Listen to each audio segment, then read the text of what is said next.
text line, Honda of Lincoln hotline as well. Make sure you guys hit us up on all of our social media platforms as well: Facebook, YouTube, Twitch, and Twitter. Definitely looking forward to hearing from you guys on that, because we got a pretty exciting show for you. We're going to go over things getting a little worse for Nebraska and Scott Frost. Have some statistics that really aren't great, but they're things that we need to talk about. We have a guest here at 2:30 that we're pretty excited for too. Former Nebraska football player. We know he's got a lot on his mind. Shootout with Strick will come up at 2:45. We're going to break down the NFC at 3 o'clock. NFL is right around the corner as well. Just over a week until the Rams and Bills face off on Thursday night. So we want to get into some NFL talk, especially before Big Ten play gets here into the swing of things. So we're going to go over the NFL. Evan Bland from the Omaha World Herald will join us as well. And then we'll have a little bit of a crossover with DP and Jay. Again, 402-464-5685, Sutter Heyman text line, Honda of Lincoln hotline. We want to hear from you. Strick, we were having some audio issues, but it seems like we got you now. How you doing? Can you hear me? Yeah, I got it fixed. I don't know. I couldn't hear over at the station, but now I'm good to go. Strick. Can you hear me? Good. Can you hear me? How about now? There you go. Is that good? Hey, now we can. There we All are. right. Yeah, sometimes we have that problem, but I'm glad I'm able to tap in. I'm always grateful to be on the block. Everything is good in the hood over here. Yeah, man.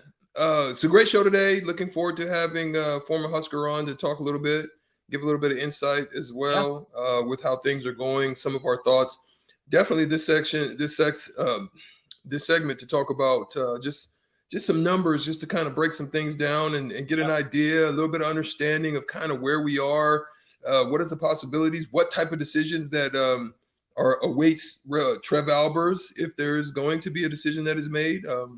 What still is the possibilities of what needs to be done going forward. There's just some things to really discuss and talk about. We're always welcoming you on the Sutter Heyman text line, as I know my partner has spoken of, 402-464-5685, and let's get into it.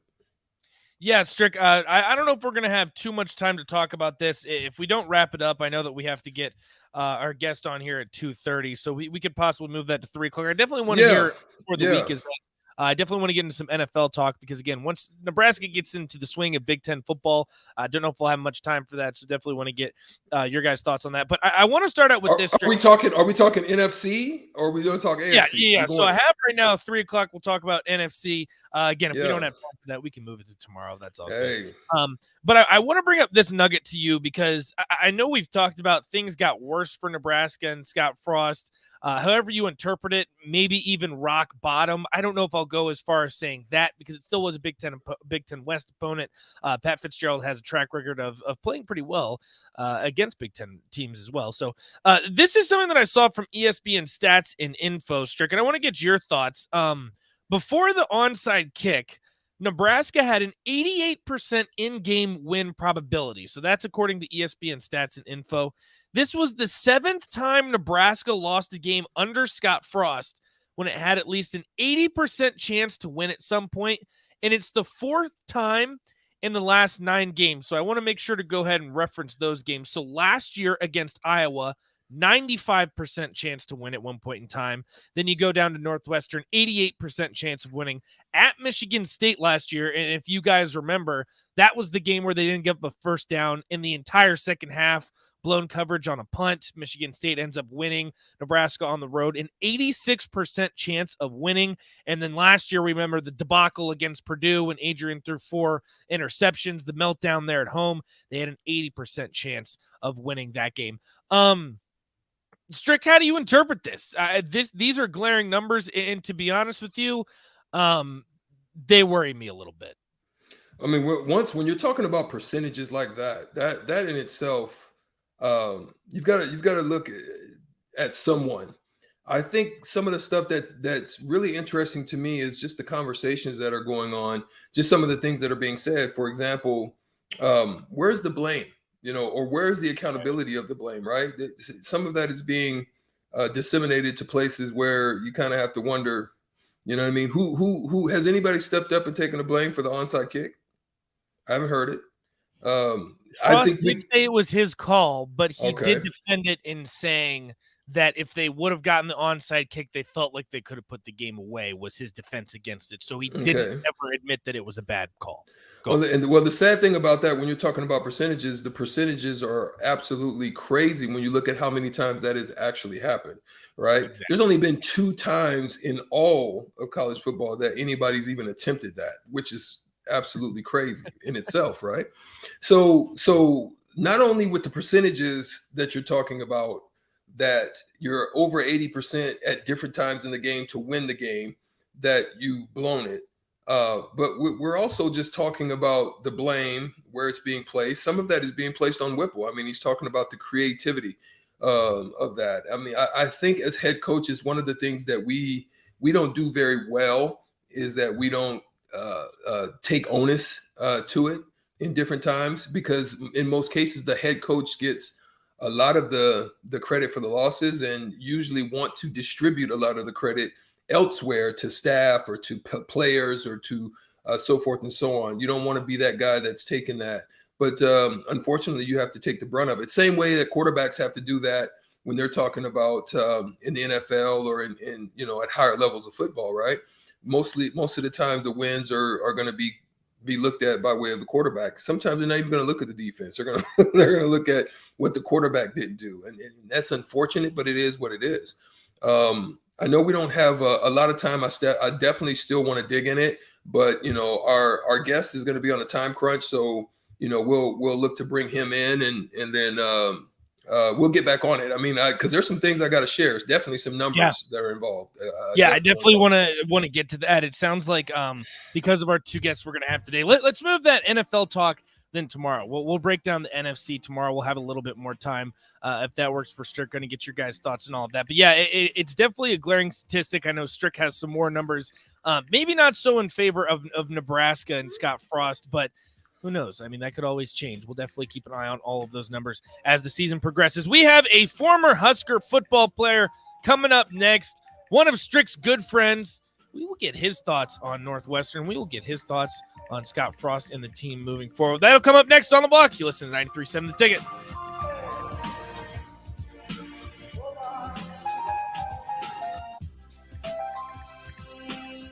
Need to send a message?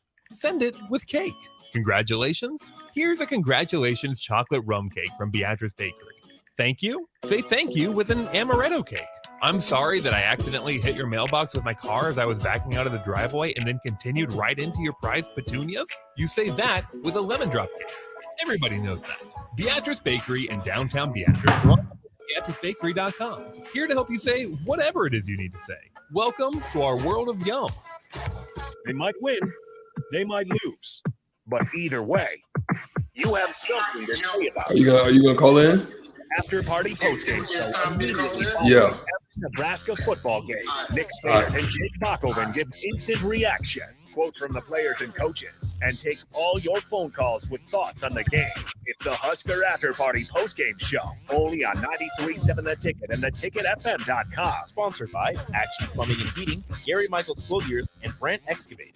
Your high school football coverage rolls on right here on 93.7 The Ticket. Hey guys, it's Nick Sainert, and join me for 2 games this week. On Thursday at 7 p.m., it's the Lincoln North Star Gators going up against the Lincoln Northeast Rockets, only to lead up to our Friday night matchup at 7 p.m. between Lincoln Southeast and Lincoln East, as both the Knights and Spartans try to avenge Week 1 losses. Both those games are coming your way this Thursday and Friday right here on 93.7 The Ticket, your home for high school football all season long.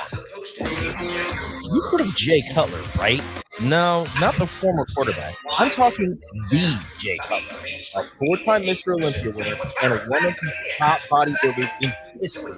Well, he has his own nutrition brand. You can buy his own products and tons of other items to help you reach your goals at Goliath Nutrition. Drop by their HQ today to browse the growing family of products at 17th and O in Lincoln or online at GoliathNutritionStore.com.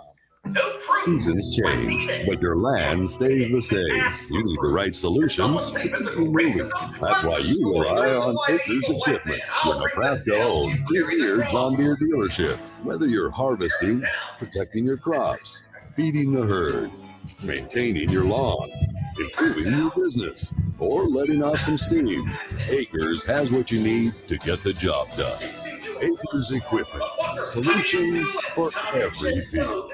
The weather in Nebraska is unpredictable every day, and that's no fun when you're trying to golf. Double Eagle Golf in West Lincoln is now open to let you play in perfect indoor conditions daily. Double Eagle Golf has 5 simulator bays to hit in, by far the most in Lincoln, and has a fully stocked bar with beers and cocktails for you to enjoy while you play. Double Eagle Golf is open each weekday from 7 a.m. to 10 p.m., so you can start the day there, take a client over lunch, or end the night with friends. Check out Double Eagle Golf today inside the Kinetic Sports Complex on West O Street. Get an immediate look back at the game from the people who know it best. It's the Tanner's post-game show and the final word live from Tanner's Bar and Grill at 30th and Yankee Hill. Hear from former players and national champions like Jay Foreman, Rashawn Jackson, and Aaron Davis and see what they saw in that day's game. It's the Tanner's post-game show and the final word. Live and in person, home or away at Tanner's Bar and Grill, brought to you by Bauer Infrastructure. Only here on 93.7 The Ticket and theticketfm.com. In today's day and age, people are trying to do more and more projects by themselves. That might be better on the wallet, but it can also lead to painful sounds like this. Ow! Poor guy, trying to do wiring all by himself. Let's have another listen. It's just not worth it. Don't hurt yourself or make things worse than they are already. For any of your electric needs, call Joe at Ambition Electric today at 402-217-3415 or go to ambitionelectric.com. Casey's General Stores is giving away 2 tickets to each Nebraska football home game this season. To enter, just head to any Casey's General Store location in Lincoln during the football season, scan the QR code at the front counter, and fill out the online form. One winner will be chosen at random 2 days before that week's game. So head over to Casey's, stock up on all your tailgating snacks and drinks, and register to win 2 tickets to a Nebraska football game, brought to you by Casey's General Store and 93.7 The Ticket. Finally, a good reason to have a smart house. Just say, Alexa, play 93.7 The Ticket, and we'll magically start playing. How's it work? Nobody knows. Don't ask questions. Get a lot of advice about self-care these days, but one of the most important self-care steps we can take is making sure we're financially secure later in life. For small steps you can take to save for retirement, visit WeSaySaveIt.org. A message from AARP and the Ad Council. Back to On the Block with Strick and Nate on 93.7 The Ticket and theticketfm.com.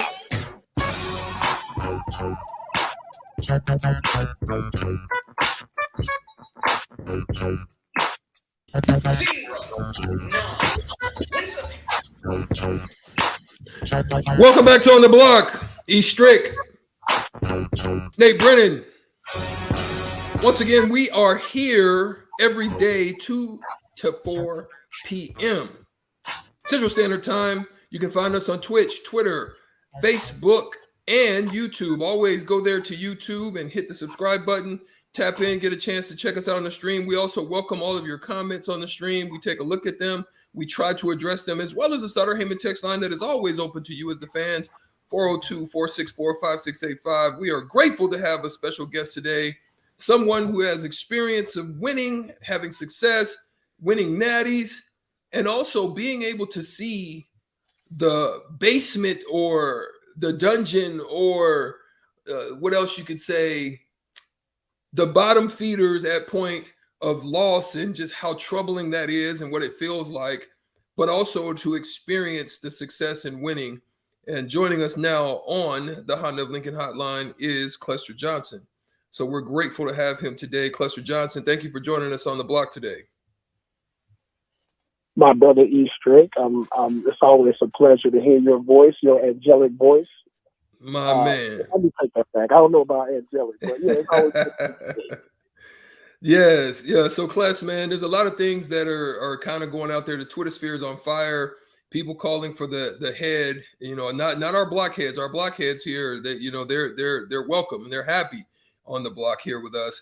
But there's people calling for the head right now of Scott Frost. I know you had an opportunity to take a look at the game. You're a staunch student in intellect. You're someone who loves to break down the games. I know you had a chance. I wanted to get you on Monday, but obviously I was traveling from Europe at that point. So we definitely want to continue to get your takes early in the week. But now, after seeing the game, after witnessing what transpired, after observing what is now known the onside kick from Diablo country, which is hell. An 11-point lead goes down the drain after that onside kick. So how do you view just what you observed? What are some of the things that you saw in the game that kind of gave you pause or was a little troubling to you? Well, obviously, I always have to preface by saying I bleed red, and when my blood comes out, they have little ends in it. So I am a staunch Husker, regardless of where my children went. I still care about the Nebraska football team. Blood, sweat, and tears for 5 years, championships and friendships forever. So obviously, I'm going to always talk about Nebraska football. I'm always going to love it and believe in it.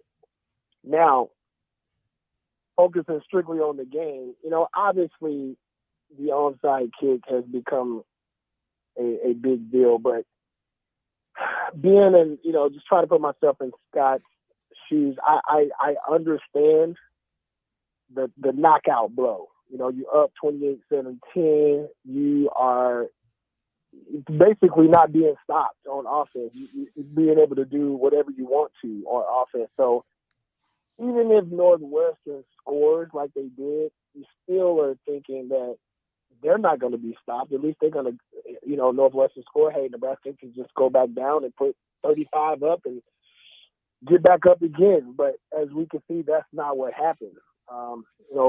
It seemed to, and I'm not on the sideline. I'm not in anybody's head.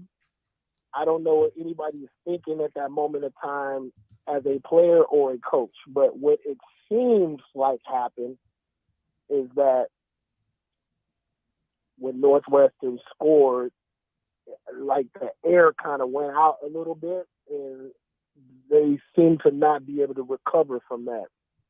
And there was still a lot of time left, so that's what makes this whole thing tricky. Like, it wasn't over.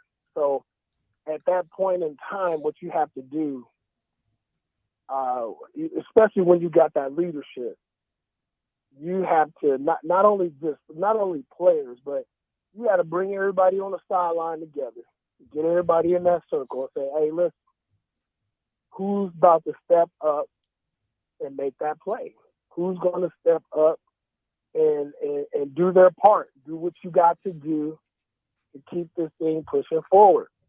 And unfortunately for them, in this 6-7 game losing streak by one score, no one has stepped up and made that play to put them over the top. It seems to have gone backwards. It seems to, when the going gets tough and they're right in that tight game, asses get tight. And hopefully I can say that on the radio, but it seems like there's a tightness that comes across, I wouldn't say everybody, but a good majority of staff and players seem to kind of get tight. Clester, we really appreciate you joining us. A big statistic that's been thrown out there is when you talk about those close games, Scott Frost now 5-21 in those one-score games. Do you think this is just kind of an indication that that's the kind of coach Scott Frost is, and this isn't a trend that can't be fixed? Or do you think this is something that we can put behind us and Scott Frost can kind of start to make that a better statistic?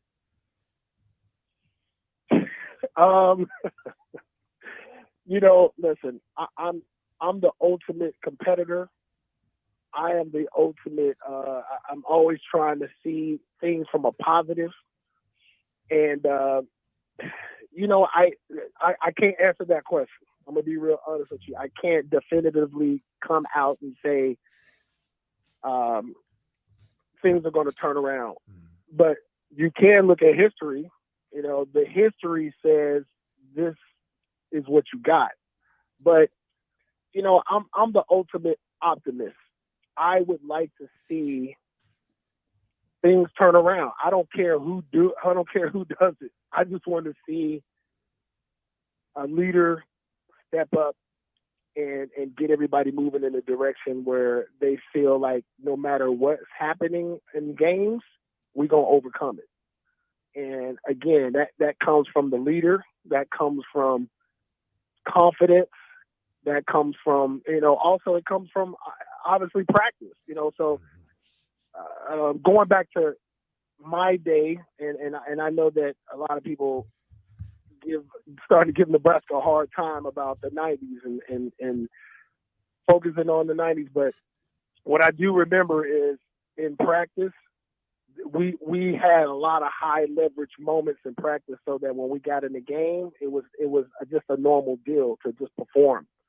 I feared losing my job every day because we were pretty deep at each position, and if you're jumping outside, dropping passes, missing assignments, you're not gonna play. They're looking to replace you. A lot of people don't realize Coach Osborne was a savage, man. He was a great guy, but he was also a savage in that if I drop a pass in practice or miss a block or whatever, man, he's looking at Coach Brown like, this is who we got. This is who we put on the field. Is this who you trust him to go out there for us? So there was just a lot of stress. There was a lot of stress in practice. Everything being recorded.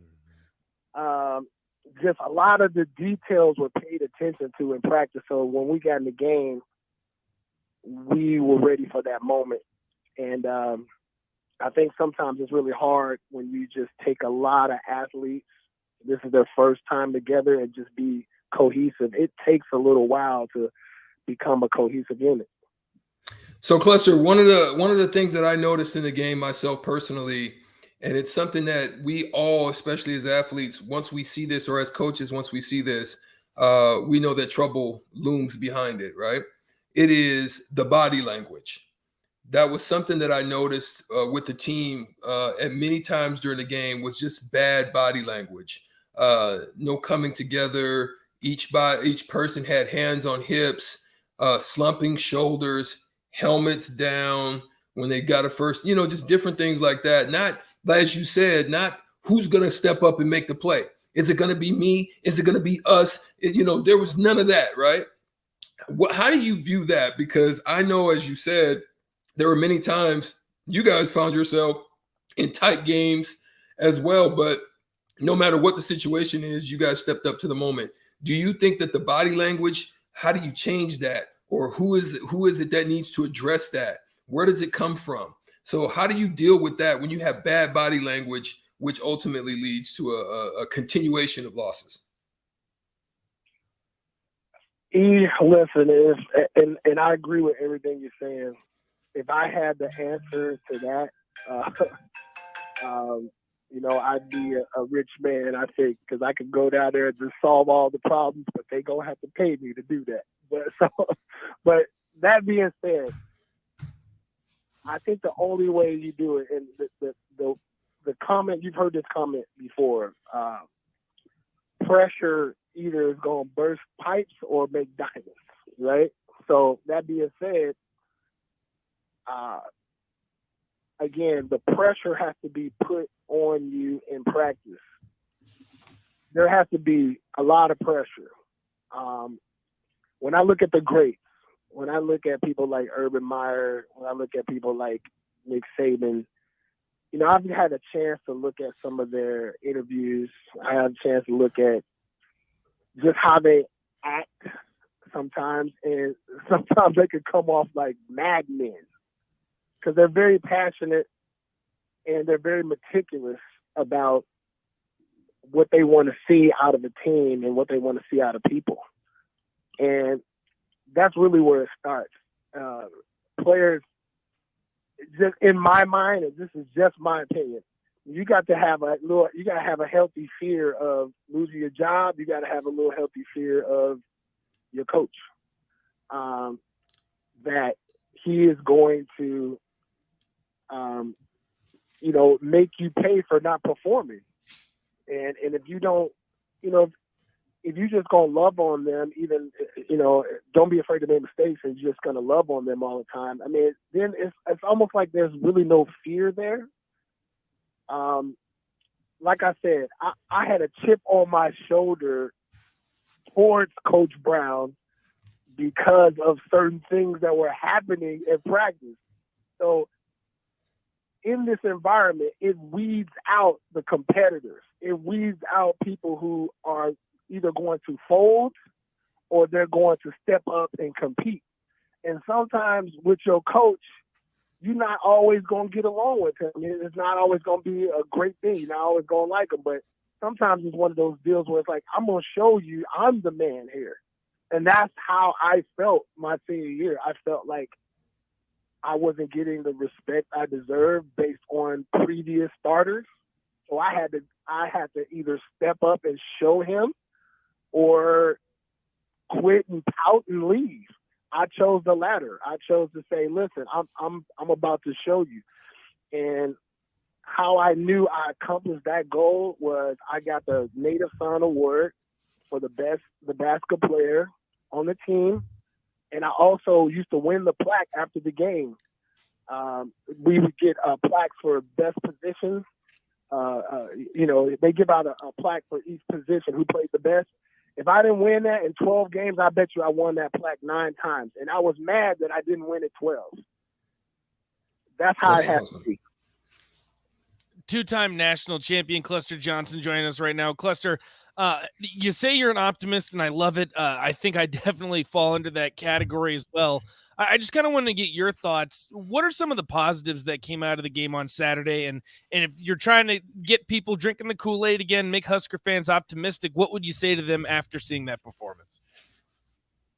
Well, I'm going to tell you again, a good thing about Nebraska is what you've seen is in their losses, I mean, they've competed very well with really good teams. Yeah. Like they could have beat Michigan last year. They could have beat Michigan State. Like, that's what's crazy to me is they don't get blown out. They're right there. You're right there. But just like I remember Tony Dungy was with the Tampa Bay Buccaneers, was doing really well with it, but just couldn't win that Super Bowl. Like, he's right there, but and then John Gruden comes in and wins the Super Bowl with them, So, who knows?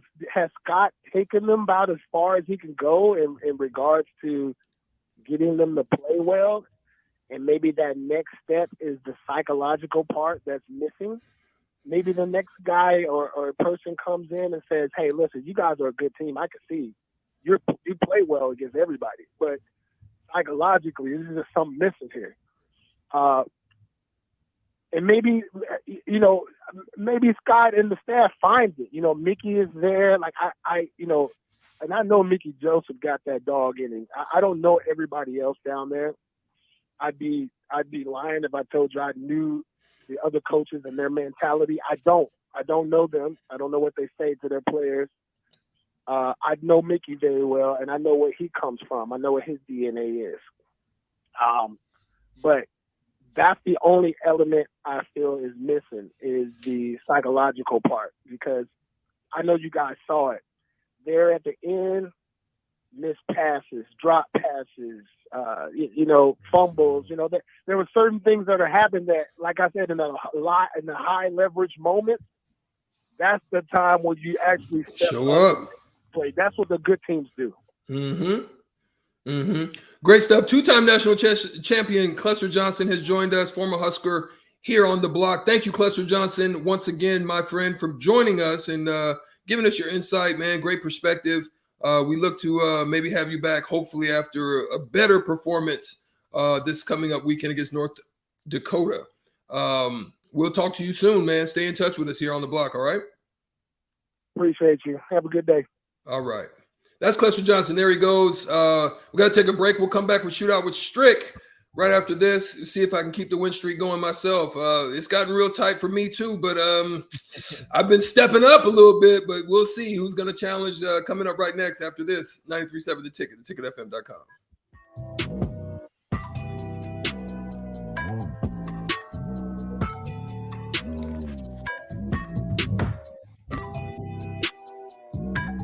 College football in Lincoln, America.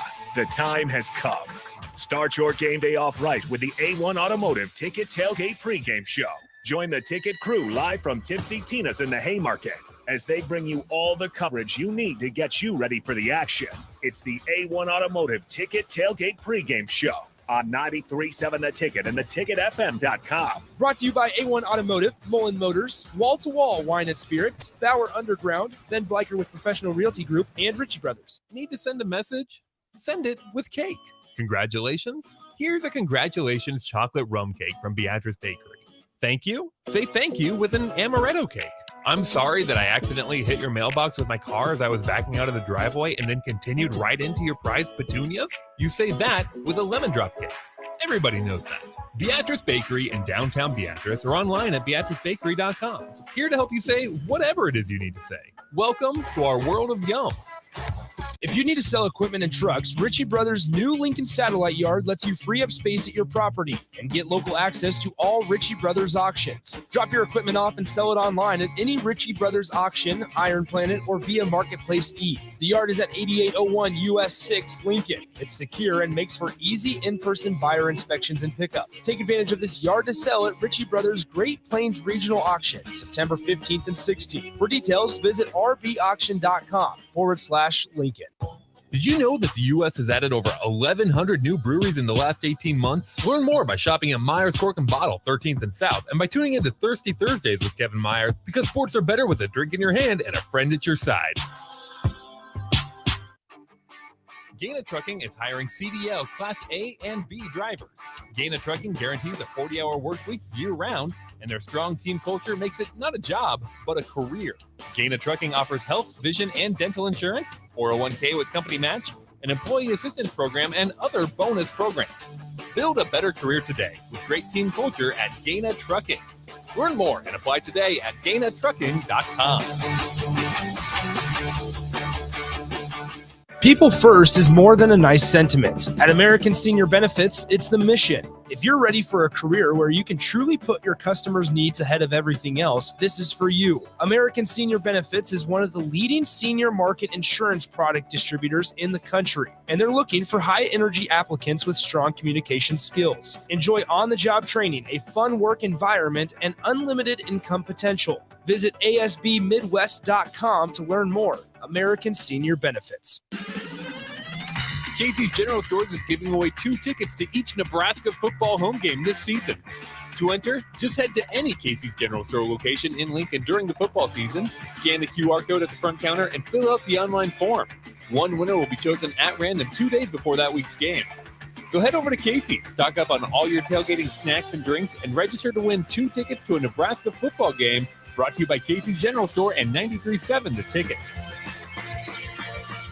Start your Sundays off right with Jeff and Nicole Essink on Fitness Fanatics. Jeff and Nicole discuss health and wellness, how to achieve fitness goals, and more through the life of gym owners and gym goers. It's Fitness Fanatics from 9 to 11 a.m. on Sundays on 93.7 The Ticket and theticketfm.com. Get an immediate look back at the game from the people who know it best. It's the Tanner's post-game show and the final word live from Tanner's Bar and Grill at 30th and Yankee Hill. Hear from former players and national champions like Jay Foreman, Rashawn Jackson, and Aaron Davis and see what they saw in that day's game.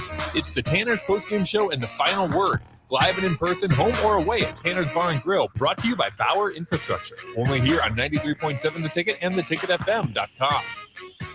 93.7 The Ticket, Fox, KFXL weather. Sponsored by Security First Bank, a relationship you can count on. More late summertime heat on the way. We'll top out at 96 this afternoon. A south wind at around 15. We will see a chance of scattered thunderstorms this evening. A low tonight of around 68. And we will keep things rather warm for our Thursday. Highs tomorrow around 94. I'm meteorologist Tim Wright for 93.7 The Ticket and theticketfm.com. Put a frog in a pot of boiling water and it'll jump right out. But put a frog in a pot of cool water and slowly heat it up, that frog will boil. As a metaphor for us and all that we go through as veterans, it's a story that rings true. We learn to endure the heat in silence. We apply what we learn to life, the bills, the job, the family, things we're expected to handle with ease. When life heats up around us, We just try to stay afloat. We let the water boil. Reaching out isn't easy, but you've never been interested in easy. You joined because you were not afraid of hard work. You are not a frog. If you or a veteran you know needs support, don't wait until the water boils. Reach out. Find resources at va.gov/reach. That's va.gov/reach. Brought to you by the United States Department of Veterans Affairs and the Ad Council. It's time to play Shootout with Strick. Call now, 464-5685, to take your shot against Eric Strickland. Shootout with Strick. Brought to you by Buffalo Wings and Rings. Time to play the game! That is correct. It is time to play the game. $15 to Buffalo Wings and Rings on the line. All you have to do is call 402-464-5685. That's the Honda of Lincoln hotline. Also the Starter Heyman text line if you guys want to chime in as well. We're going to have a packed show here in the second hour as well. But still looking for a caller, 402-464-5685. Again, the Honda of Lincoln hotline. Your chance to win $15 to Buffalo Wings and Rings. If you haven't heard before, if you're new here, so this is how it works. We give Strick 4 questions. We give you 4 questions. It's going to be either or, and then you get a money ball that's worth 2 points, a total of 6 points. All you have to do is score more, and if you don't, Strick wins the chicken. He'll still play for the people, don't worry, but he will win the chicken. He'll continue his hot streak. If you guys tie, it will go to a tiebreaker. We play it every single day around this time right here on the block, and we do have a contestant for Strick. It is Jim. Jim, your category today is NFL Vegas favorites by division. How are you feeling about that? Well, pretty good. I think I'll do okay. All right. I like the confidence. Hopefully Strick is feeling confident as well because he's got a little bit of a winning streak going on right now. Jim, also make sure you stay on the line. As always, we will get Strick's answers first. See how many points you have to get. Strick, how are you feeling? I don't know. I think he might have me on that one, my guy. You got to keep the hot streak going so we can give you the little NBA Jam remix. I know you like that. Strick, are you ready? Yeah, I'm ready. All right, we will start in 3, 2, and 1. The favorites to win the AFC East, the Bills or the Patriots? Bills. That is correct. The favorites to win the AFC South, the Titans or the Colts? Colts. That is correct. The favorites to win the NFC East, the Cowboys or the Eagles? Cowboys. That is correct. The favorites to win the NFC South, the Saints or the Buccaneers? Saints. It is actually the Buccaneers. And this AFC East quarterback is the favorite to win the MVP award. Patrick Mahomes. No. Josh Allen. You just missed the buzzer. Oh! Studio saying that one. Hey, listen, I was waiting to let you say the buzzer because I said AFC East. That was your hint. I changed it. The buzzer did go off, though. I will say that time I was waiting for it, but the buzzer did go off. No. Your second answer was correct. Replay. AFC would be Josh Allen. Replay, AFC West bro. would be Patrick Mahomes. So, yes, all right, we'll Replay, have Rico. bro. Our judge Rico Replay. is in here for a Oh, my God. Previous play is under further review. We cannot have Rico as the replay guy. After further review, the ruling on the field is confirmed. Incomplete. Oh! Well, there it is. So Rico says incomplete, but Strick's still not a bad score. That leaves you with 3. Jim, knowing that 3 points is the score to beat, how are you feeling? Feeling more confident now. All right. Well, we'll see where that goes. Strick there at the buzzer. He tried to change his guess and he couldn't quite get it. Jim. Boo! Boo! Strick, obviously not very happy about the final ruling from Rico. Jim, are you ready? I am ready. I just see a fire truck coming my way, so I'm getting out of the way. All right. Sounds good. Just make sure you're being safe out there. We don't want anyone getting hurt. Just make sure you're staying safe. But Jim, if you are ready, we will start in 3, 2, and 1. The favorites to win the AFC North, the Ravens or the Bengals? Bengals. That is incorrect. It's the Ravens. The favorites to win the AFC West, the Chiefs or the Chargers? Chiefs. That is correct. The favorites to win the NFC North, the Vikings or the Packers? Packers. That is correct. The favorites to win the NFC West, the 49ers or the Rams? Rams. And for the win, this AFC South running back is the favorite to win the Offensive Player of the Year.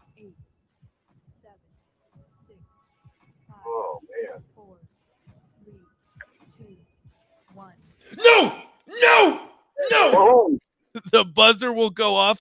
That was a tough one because if you think about the AFC South, that would be both Derrick Henry and Jonathan Taylor, but it's actually Jonathan Taylor. He is the favorite to win the Offensive Player of the Year. It depends on which sportsbook. This is using Caesars. There's another sportsbook that has him tied with Cooper Kupp. But luckily for you, Jim, that leaves you with 3 points. So we will go to the tiebreaker. Haven't been in that position in a while. So this is how this is going to work. I'm going to give Strick a number. It's a tight game. Strick, you got to step up when it's tight.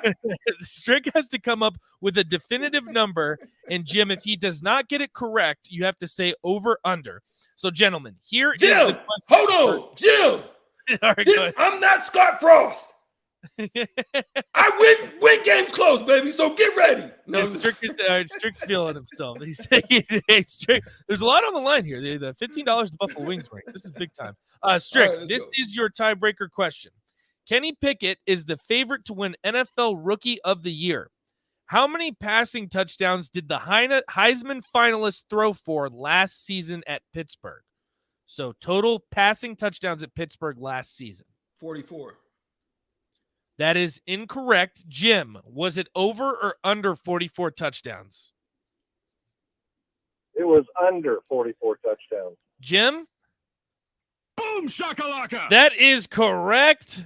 Dang it. And I will give you your final shout out here. Give me a hell yeah. I said give me a hell yeah. The win streak for Eric Strickland will end at 2. Kenny Pickett last season throwing for 42 touchdowns. So that was pretty impressive. I was going to say 42. No, that would have been incredibly impressive. Jim, as the winner, we always give you the option. You can either take the high road or you can talk trash to Strick. I'm taking the high road because I respect Strick. All right, we appreciate you, Jim. Great fight today, Jim. Yeah, that was Came good. down to it. Good fight. Well, make sure you stay on the line there, Jim. Rico will get you on the other line and make sure you get your prize. $15 to Buffalo Wings and Rings. That was a pretty good match. I'll tell you what, that was probably the best matchup that we've had for a while here on Shootout with Strick. So that was pretty good. I almost said 42, Nate. I almost did. I couldn't. Honestly, I like the number 44, though, because you put him in a pretty tough spot. If it were me, I probably, obviously, if I didn't know the answer, I probably would have said over. So credit to Jim for knowing that, because Kenny Pittsburgh, who now is playing for the Pittsburgh Steelers, threw for 42 last year. That'll do it for Shootout with Strick. $15 to Buffalo Wings and Rings. We give that out every single day, right around 2:45, 3 o'clock. So make sure you tune in for that if you're trying to win the chicken. We got to take a quick break. We're going to get into the second hour of On the Block. We still have plenty to talk about with these Huskers. Scott Frost. We're also going to have Evan Bland to break down the game for us. Plenty going on. Make sure you stick with us on the block. 93.7 The Ticket. Me want to get my advance out and move to Oklahoma and just live in my aunt's house. Yeah, I romance the thought of leaving it all behind.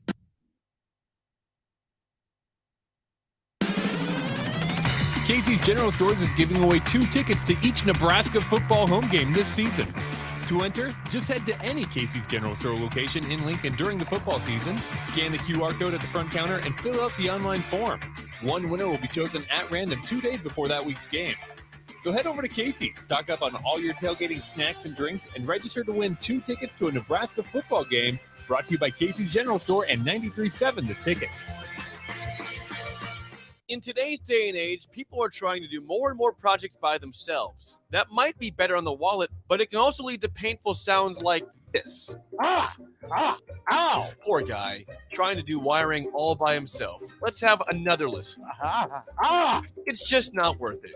Don't hurt yourself or make things worse than they are already. For any of your electric needs, call Joe at Ambition Electric today at 402-217-3415 or go to ambitionelectric.com.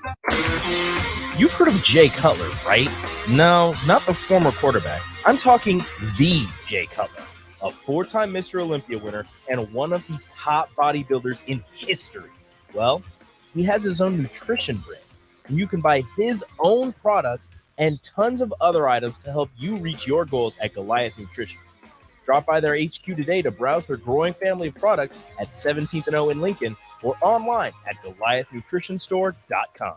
Your high school football coverage rolls on right here on 93.7 The Ticket. Hey guys, it's Nick Sainert, and join me for 2 games this week. On Thursday at 7 p.m., it's the Lincoln North Star Gators going up against the Lincoln Northeast Rockets, only to lead up to our Friday night matchup at 7 p.m. between Lincoln Southeast and Lincoln East, as both the Knights and Spartans try to avenge Week 1 losses. Both those games are coming your way this Thursday and Friday right here on 93.7 The Ticket, your home for high school football all season long.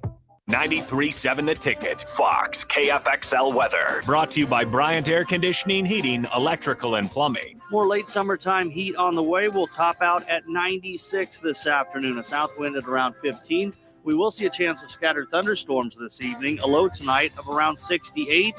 And we will keep things rather warm for our Thursday. Highs tomorrow around 94. I'm meteorologist Tim Wright for 93.7 The Ticket and theticketfm.com. Hi, Sean Callahan here of HuskerOnline.com, inviting you to join us here on 93.7 The Ticket every Saturday morning now in our new time. We're on from 8 to 9 with the weekly Husker Online radio show. We'll give you the latest in recruiting. We'll talk about what's going on with both football, basketball, and we'll probably share a few stories from the inside. It's every Saturday morning right here on 93.7 The Ticket. It's the Husker Online radio show from 8 to 9 a.m. Need to send a message? Send it with cake. Congratulations. Here's a congratulations chocolate rum cake from Beatrice Bakery. Thank you. Say thank you with an amaretto cake. I'm sorry that I accidentally hit your mailbox with my car as I was backing out of the driveway and then continued right into your prized petunias. You say that with a lemon drop cake. Everybody knows that. Beatrice Bakery in downtown Beatrice or online at beatricebakery.com. Here to help you say whatever it is you need to say. Welcome to our world of yum. Did you know that the U.S. has added over 1,100 new breweries in the last 18 months? Learn more by shopping at Myers Cork and Bottle, 13th and South, and by tuning into Thirsty Thursdays with Kevin Myers, because sports are better with a drink in your hand and a friend at your side. If you need to sell equipment and trucks, Ritchie Brothers' new Lincoln Satellite Yard lets you free up space at your property and get local access to all Ritchie Brothers auctions. Drop your equipment off and sell it online at any Ritchie Brothers auction, Iron Planet, or via Marketplace E. The yard is at 8801 US 6 Lincoln. It's secure and makes for easy in-person buyer inspections and pickup. Take advantage of this yard to sell at Ritchie Brothers' Great Plains Regional Auction, September 15th and 16th. For details, visit rbauction.com/Lincoln. Victor deployed for the first time to Afghanistan in 2003. At 4 a.m, my phone rang. They said, "I regret to inform you that your husband was wounded in action." Victor sustained a moderate traumatic brain injury. I was doing school full-time, and I was also then caring for Victor. One of the most important elements of caregiving is taking care of yourself. I just didn't want to forget that I also had goals and that I also had a life. What I did is I challenged Victor to meet me halfway.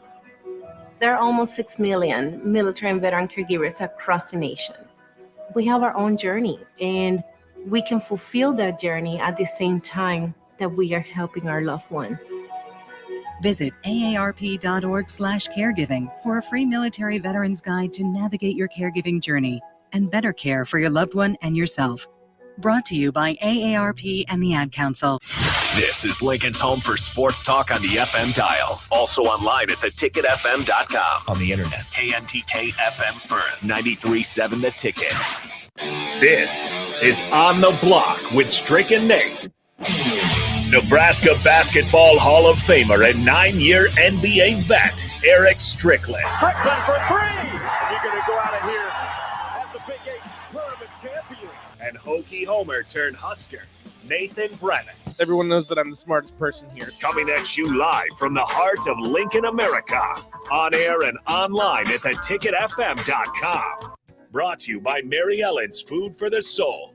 This is On the Block with Strick and Nate.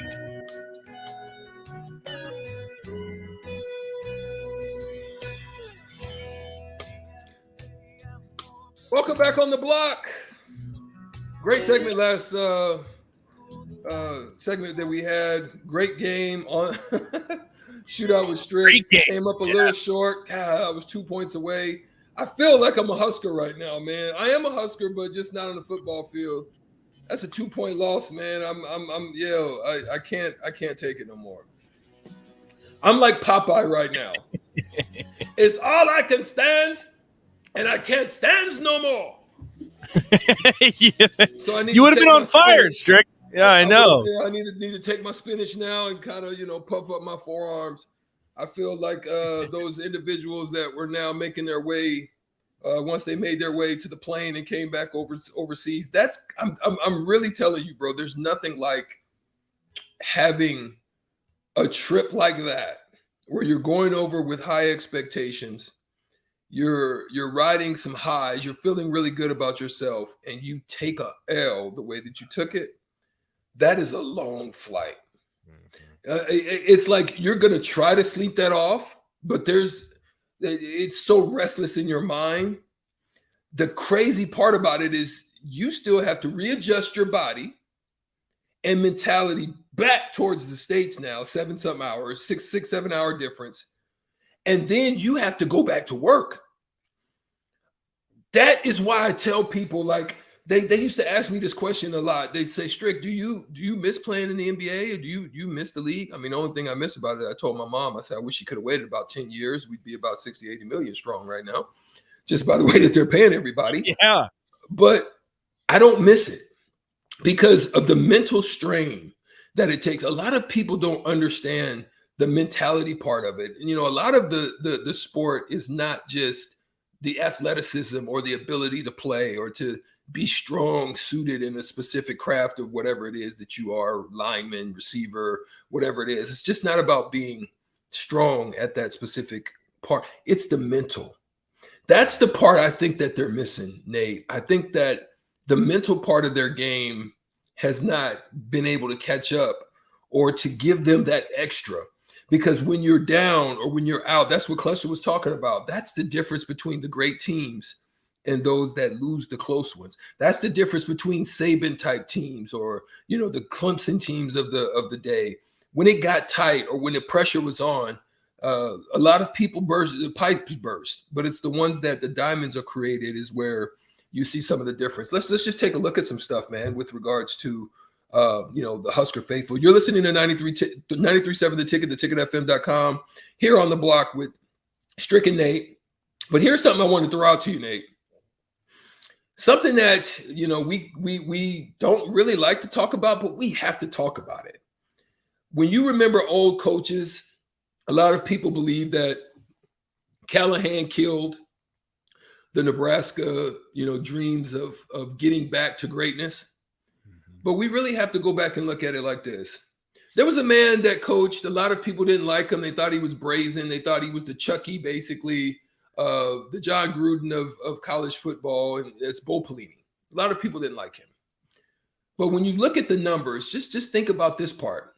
Sutter Heyman text line is also open. We definitely want to get your thoughts on this as well. 402-464-5685. We don't even mind taking a call as well at the Honda Lincoln hotline. Same number, 402-464-5685. But I'm going to throw some stuff out to the Sutter Heyman text line and to the YouTube stream as well, Facebook stream as well as Twitter. Bo Pelini was fired, Nate, fired with a 67-27 record. A lot of people said he was one that couldn't get over the hump. He couldn't win the big game. He gets to the big game, gets blown out. There was just a lot of talk about that.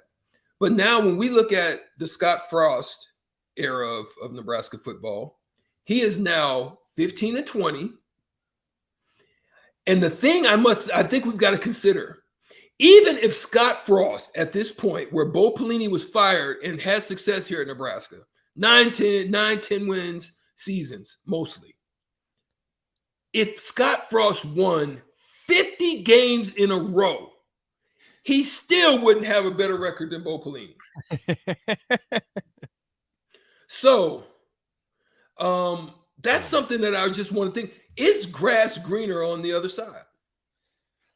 Texter says, Strick, I think you meant to say 15-30. I'm sorry, 15-30. Yes, 15-30. Thank you for helping me on the text line. Yeah, I always try and play devil's advocate on this, and I will. the only thing I'll say about Bo Pelini is that Scott Frost, and the text line is going to crucify me for this because I know they hate when I say this. Scott Frost does keep it close against legitimate teams like Cluster said. You can throw out Michigan, who made the playoff last year, Ohio State, who made a New Year's Six Bowl, Michigan State, who made a New Year's Six Bowl. Yeah, you're not winning those games, but there's not a single game that fans can go into and say, oh my gosh, Nebraska doesn't have a chance. It's, oh my gosh, when are we going to collapse in the fourth quarter? Which, however you interpret it, that could be worse. There were games that Bo Pelini would walk into, whether it was Iowa, Ohio State, like games in which Nebraska had to win to get them over the hump, like you said, Strick, and it was an absolute embarrassment. I believe, if I remember correctly, it was the last year of Pelini. Nebraska lost to Iowa 62-3. Correct me if I'm wrong, text line. And I think that's more of what did Bo Pelini in, is it's like, what do you do in the big moment? And trust me, I'm not defending Scott Frost. There are little moments that Scott Frost should be winning that he doesn't. Like there are games that you should be winning, but you don't. But in the big moment, while Nebraska does come up short, they're not getting absolutely blown out of the water. So I think that's part of what's helped Scott Frost hang on to the point that he has. But when you throw out that statistic to me, because I saw it as well on social media, Strick, that is legitimately unbelievable. 50 games? He would have to be Nick Saban on the sideline to even come close to that. So, to be honest with you, I'm excited, Strick. I know you've been focusing on the text line here. I want to see what the texters think because I don't even know how to interpret that. Because 50 games in a row is honestly somewhat unbelievable when you're going to that length to get to Bo Pelini's record. Crazy. And I'm going to let you address it, but and adding on to what you're saying, one of the things that I think about when I look at what you're saying or what you have just said is I believe that great coaches, right? If you're a great coach, you're able to win those close games. And we kind of talked about that with Cluster Johnson. But then when you look at the other side of the spectrum, right? Is it, and I'm just asking, and this is a Sutter Heyman text line question. Yeah. Is it that bad coaches, if you have great coaches, usually there's some diametrically opposite, or opposites of magnets, attract and detract based on just all those different things with science. I'm not a big science guy. I took those classes in the summer because I wanted to get out of them. But at the end of the day, great coaches win close games. If you just really go and track the track record of great coaches, right? But if you look at the other side, is it that bad coaches find a way to lose close ones? Because you got to think about it. Coach Frost right now has 11 in a row close games, right? You may lose if you're just an average coach. Out of 11 games, if they're close, you're usually just going to win maybe 3 of them. 2, 3, 4, but to not win any of them? Yeah. And so at this point, Frost is now 5-21 in one-score games at Nebraska. So to me, I just want to ask that question. Is that something that when you're looking at what's next, here's something to think about. And here's a question I'm going to throw out to you. October 1st is a big day for Nebraska football. Why is that, Stricky? You're saying why October 1st? I mean, we've got, in late September, we've got Oklahoma. Okay, we've got 2 games against North Dakota and South. So why October 1st? Is what's so big about October 1st? October 1st is the day that you can literally fire Scott Frost for $7.5 million. It's a 50% drop from the $15 million that's owed to him right now. So my thing is, there's nothing happening to Scott Frost until October 1st. So the question is there anything he can do coming up to October 1st that can change that dynamic? Or is it that at October 1st, no matter what happens from this point on, you basically move forward because you've got a whole bunch of track record now, as Clusters had just said. You have track record now. Has Scott Frost taken you as far as he can go? Is it time for new blood, a new voice to take over? That's my question to everybody on the Twitter sphere, Facebook, on all the comment sections, on the Starter Heyman text line. That's the thing that's been, just shouting in my mind that I needed to get out today on the block. Yeah, that's definitely a good question, Strick, and I appreciate the text line. Justin says it was Wisconsin and Ohio State. I apologize, Iowa. Thank you, Mississippi Mud Dog. The 62-3 blowout it was Wisconsin. Mike Riley. That was yes, and then there was another blowout that was Mike Riley. I apologize, that wasn't Bo Pelini, and I think you're right. Wisconsin and Ohio State, there were a couple really, really bad blowouts. I can't remember the exact records with Bo Pelini, and I think that was part of the issue is that you would hit a ceiling. Here's the way that I interpret, and Brian agrees with you here, Strick. Here's the way that I interpret this. I think if you compete against Oklahoma, you can buy some time. And I'll even go as far, and I'm just trying to say realistically what I think, not what I believe or not what I think should happen, what I believe will happen. If you compete against Oklahoma, I think you have a shot. But what's interesting, Strick, is you bring up this October 1st date. Nebraska plays Indiana on October 1st. That game very well could decide if Scott Frost is still the coach in Nebraska or not. Because I looked into this because I was curious, can they do it when midnight strikes October 1st? So the way that it's written, the only time that buyout drops is after the Indiana game is completed. Mm-hmm. So with that being said, even if you're 2-2 going into Indiana, you're still 0-1 in the conference. You beat Indiana. You're 1-1 in the conference. You have a win under your belt. You're over 500 through 5 games, however you want to interpret that. And then I think that he might be okay. Then you have to look at the games coming up. Then you play at Rutgers. Then you host Illinois. 2 more games. If you look at history repeating itself, those are games you should win. I think if Scott Frost can get out of those 3 games, winning all of them, and you're sitting at 5-2, 5-3, maybe with a loss to Purdue, I think you're fine. But I'm going to tell you right now, that Indiana game could decide it. But I also think if Oklahoma blows out Nebraska and it's an absolutely embarrassing 60-10, whatever you want to call it, I think that'll do them in too. Yeah, man. It was just blowing my mind today when I'm really just looking at the numbers, right? Basically the people out there in the Twitter sphere, they think and some of the things that they're saying. I mean, it's just blowing me away, right? The people are saying, why aren't they talking about Frost? Like you're talking about everything about the close games, the 3-9 record, how well he's done against those teams. This loss to Northwestern. But here's the thing that people aren't saying. And this is on the Starter Heyman text line. I want you guys all to tap in at 402-464-5685. Okay. But this is another thing that I'm thinking about. Scott Frost, his last win over an FBS team, not FCS, FBS team. Okay. No. We're going to put it out right now. Picture from Strick. Another picture, one of my NBA team pictures, signed. This is a trivia question. Who is the last team that FBS team? Who is the last team that Scott Frost won over an FBS team that was over 500?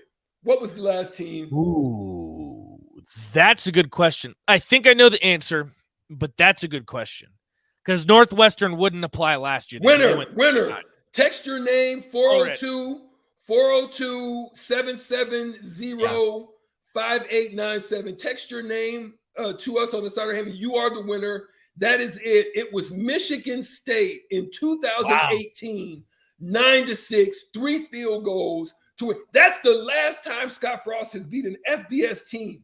He is 0-10 against ranked FBS teams. I mean, when you're really just looking at this thing, man, It's just blowing. You know, when I started to research and dig into it and look back, I'm befuddled. That to me, some people would say, I don't care if October 1st happens. I don't care what it looks like at October 1st. It's a must. Take advantage of it. But again, I throw it out there. Nate, holler back at me. I throw it back out there. Is there something that he can do? Because the same thing happened with Gus Malzahn down there at Auburn, right? Mm-hmm. Terrible. Lost all the, these little tidbit games. Just every now and then he would beat Alabama. And it would just like preserve. It was like Alabama would just preserve him for another year. Does Scott Frost have that in this weaker schedule? I'm not going to, all these games, you got to show up to win. But in this weaker schedule, is there anything that Scott Frost can do?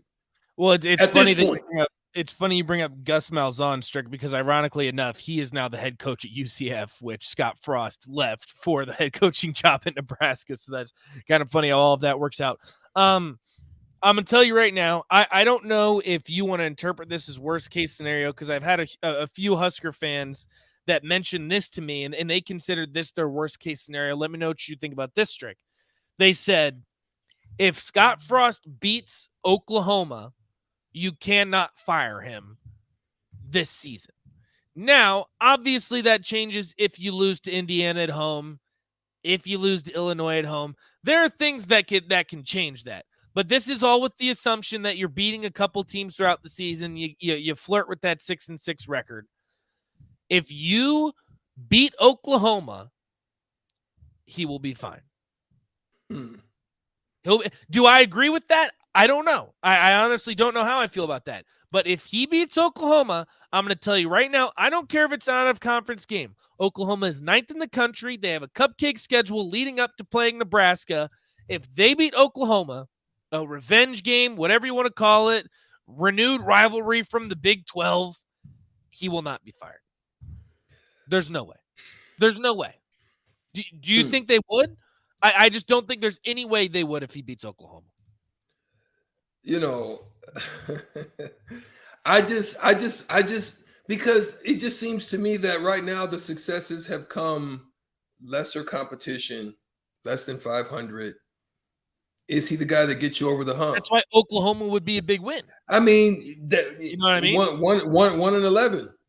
I mean, I think I would need to see more at this point than the Oklahoma win. I still think it's nuanced. I'm not going to say that. I think the showing and the proving of what these next games show, then what transpires in Oklahoma. If I see some domination or just, yes, even if they win the close one, again, you still got to Indiana. So you can still have time to observe what's going to happen with the Indiana game. How well do they play against Indiana? You know what I mean? Indiana's, to me, is on paper probably is just about the same as what North, other than, coaches, but, is the same as what Northwestern would be to me, right? How they perform in that game, I think, would tell me a little bit more about that story. Could it preserve his time? Yeah, maybe. Well, I think so. Or do you make a move? And I think that's what makes it so interesting is because Austin says, guys, what does firing on October 1st do for us versus waiting? I think that's a double-edged sword. I don't know if firing him October 1st without seeing the rest of the season, if you beat Indiana going 3-2, give it a couple games from there. The problem that you run into, and I brought this up multiple times, and the reason that you do it sooner than later, the way that the coaching carousel works now, it's the absolute Wild West. Lincoln Riley got poached from Oklahoma, who's made the college football playoff twice since he was the head coach there. He jumps for USC. Brian Kelly, for crying out loud, is the all-time winningest coach at the University of Notre Dame, and he leaves for LSU. It's the Wild West right now, and unfortunately for Nebraska, it's not the 90s. This isn't a great job to have. This is not Nebraska pumping out national championships. You're Ryan Day. You inherit Urban Meyer's team, and all you have to do is just keep the well-oiled machine going. That's not how it works in Nebraska anymore. This is not the lucrative job that it once was. Now, can you get an elite coach? Absolutely. But you got to be ahead of all these SEC and other Big Ten schools that want that coach. You got to get ahead. So I think that's why you make the move sooner than later, but I do agree October 1st might be a little soon. Some people are throwing out Urban Meyer. I mean, does that Sutter Hammond text line. Are you feeling that? Would you guys like an Urban Meyer to come in here after what has transpired down in Jacksonville and come in here and do you think he can change the culture, change the dynamic? 402-464-5685. I don't know. Does he even want it? I mean, is this going to become a place where good older coaches or good track record coaches are trying to dump in and take advantage of the bag and the NIL situation? I don't know. I'm just throwing it out there. It's all speculation for Stricky. Just putting stuff in the ethosphere. It's interesting you say that, and we got to go to a break here in a second. Someone says Luke Fickell too. Are you kidding me? I would take Luke Fickell in a heartbeat. Luke Fickell is one of the best coaches in the country. It's interesting you say Urban Meyer, Strick, and I'll go ahead and get the outro music started here because I know we got to get Evan Bland on. Maybe we can ask him his opinion on this too. I don't know how reputable this source is, so take this with a grain of salt. It was said today on SaturdayDownSouth.com. Urban Meyer's next coaching job, Dan Patrick says to keep an eye on 2 Power 5 jobs. Those 2 jobs, Eric Strickland, Arizona State and the University of Nebraska. I don't know. Strick just throwing it out there on the block. Sutter Hammond text line hot on Urban. Some of them hot on Urban. Some saying, boo to Urban Meyer, but some like it. So I'm just throwing it out there. Hey, listen, I think if you're Nebraska, hey, you definitely consider it. But I like Luke Fickell. I don't know who said that. Help us out, Texter. Let us know your name because I like Luke Fickell. That's a good all I know, Nate, is the block is hot. It's hot on the text line right now. We're going to come back. Unfortunately, we got to take a break right now. Mary Ellen's is the place to be if you want some good food, as always. We thank you to them. Sutter Hammond text line, hot, 402-464-5685. We're going to come back and have some more discussion right here on the block, 93.7 The Ticket, theticketfm.com. You can find us here on the block. Be right back.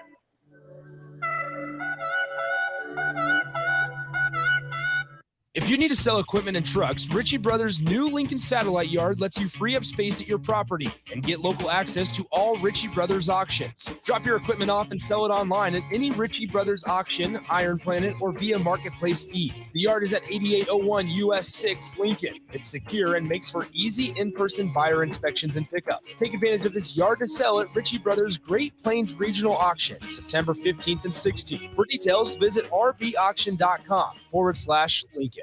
Start your Sundays off right with Jeff and Nicole Essink on Fitness Fanatics. Jeff and Nicole discuss health and wellness, how to achieve fitness goals, and more through the life of gym owners and gym goers. It's Fitness Fanatics from 9 to 11 a.m. on Sundays on 93.7 The Ticket and theticketfm.com. Parents, now is the time to get your kids into one of the fastest growing sports in the Midwest, lacrosse. Sign-ups are happening now for the Junior Rampage League fall season. Kids ages 6 to 14 are invited to join, with teams available for both first-time and experienced players. The focus will be on skill development with scrimmages throughout the fall. For more information, head to LincolnLAX.net. Don't miss out on your chance to join the growing lacrosse movement with the Junior Rampage. Register today at LincolnLAX.net. The season starts September 10th. They might win, they might lose, but either way, you have something to say about it. Don't miss the Husker After Party postgame show immediately following every Nebraska football game. Nick Sainert and Jake Bakoven give instant reaction, quotes from the players and coaches, and take all your phone calls with thoughts on the game. It's the Husker After Party postgame show, only on 93.7 The Ticket and theticketfm.com. Sponsored by Action Plumbing and Heating, Gary Michaels Quilliers, and Brant Excavating. Bagels and Joe is in full summer mode. They'll add cold foam to the top of any iced coffee. Plus, they now have a Joe Coffee Club. Get unlimited drip coffee for just $8.95 per month. And don't forget their delicious breakfast burritos and sandwiches. Bagels and Joe, 4 Lincoln locations. Warhorse Casino is bringing winning opportunities to Lincoln. Get in on the action at our next job fair, Tuesday, September 6th from 3 p.m. to 7 p.m. at the Husker Marriott. We're hiring trailblazers in every department: revenue auditors, IT, drop team, beverage servers, and more. Every employee is treated like family, and every role is essential in creating a one-of-a-kind experience. Go to warhorsecasino.com for more information or to apply. This is your High School Minute. With your Southeast Community College High School Minute, I'm Gus Cottle. High school football is in full swing. Last week, Omaha Westside defeated Creighton Prep 28-21. Gretna defeated Omaha Burke 44-0. Bellevue West defeated Omaha North 28-26. Elkhorn South defeated Lincoln Southeast 31-20. And Grand Island defeated North Platte 20-19. In volleyball, Bellevue East defeated Lincoln Northwest in 2 sets. Lincoln East defeated Elkhorn North 2-1. Lincoln Northeast defeated Bellevue East in 2 straight sets. Lincoln Northeast defeated Lincoln Northwest in 2 sets. And Lincoln Southeast went 2-0 on the weekend, defeating North Platte and Omaha Buena Vista. In the parking lot of Seaman Stadium in Omaha, a statue of Omaha Central and NFL great Gale Sayers was unveiled in front of a crowd of 300. This has been your Southeast Community College High School Minute. Learn more today at southeast.edu with locations in Lincoln, Beatrice, and Milford. Gaina Trucking is hiring CDL Class A and B drivers. Gaina Trucking guarantees a 40-hour work week year-round, and their strong team culture makes it not a job, but a career. Gaina Trucking offers health, vision, and dental insurance, 401k with company match, an employee assistance program, and other bonus programs. Build a better career today with great team culture at Gaina Trucking. Learn more and apply today at GainaTrucking.com. You've heard of Jay Cutler, right? No, not the former quarterback. I'm talking the Jay Cutler, a 4-time Mr. Olympia winner and one of the top bodybuilders in history. Well, he has his own nutrition brand, and you can buy his own products and tons of other items to help you reach your goals at Goliath Nutrition. Drop by their HQ today to browse their growing family of products at 17th and O in Lincoln or online at GoliathNutritionStore.com. 93.7 The Ticket, Fox, KFXL weather. Brought to you by Bryant Air Conditioning, Heating, Electrical, and Plumbing. More late summertime heat on the way. We'll top out at 96 this afternoon. A south wind at around 15. We will see a chance of scattered thunderstorms this evening. A low tonight of around 68. And we will keep things rather warm for our Thursday. Highs tomorrow around 94. I'm meteorologist Tim Wright for 93.7 The Ticket and theticketfm.com. Did you know that the U.S. has added over 1,100 new breweries in the last 18 months? Learn more by shopping at Myers Cork and Bottle, 13th and South, and by tuning into Thirsty Thursdays with Kevin Myers, because sports are better with a drink in your hand and a friend at your side. Put a frog in a pot of boiling water and it'll jump right out. But put a frog in a pot of cool water and slowly heat it up, that frog will boil. As a metaphor for us and all that we go through as veterans, it's a story that rings true. We learn to endure the heat in silence. We apply what we learn to life, the bills, the job, the family, things we're expected to handle with ease. When life heats up around us, we just try to stay afloat. We let the water boil.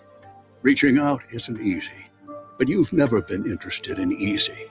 You join because you are not afraid of hard work. You are not a frog. If you or a veteran you know needs support, don't wait until the water boils. Reach out. Find resources at va.gov/reach.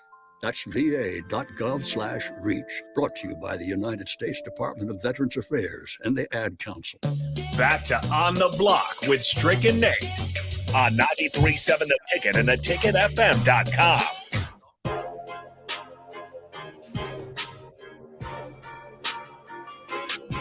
You're listening on the block 93.7 The Ticket. I am Nate Brennan. He is the Husker Hall of Famer, Eric Strickland.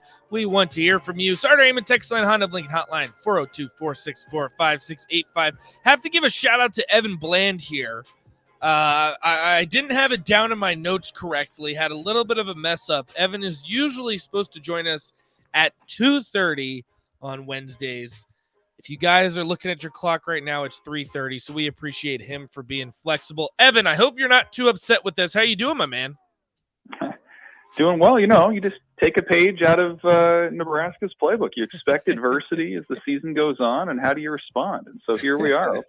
Hey, well, I'll tell you what, Evan, you responded a little bit better than Nebraska. Hey-oh. So Evan Bland, Omaha World Herald, joining us.